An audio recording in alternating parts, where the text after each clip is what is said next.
นาง หึ เขาก็คบกันมาหลายปีแล้วเนาะ ก็3 ปีเป็นหยัง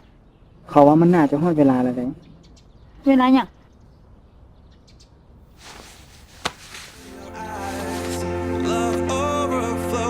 นางแต่งงานกันเนาะ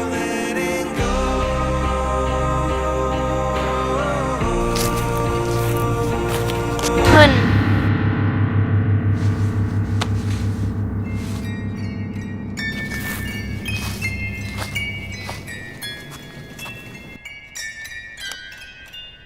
คนสัว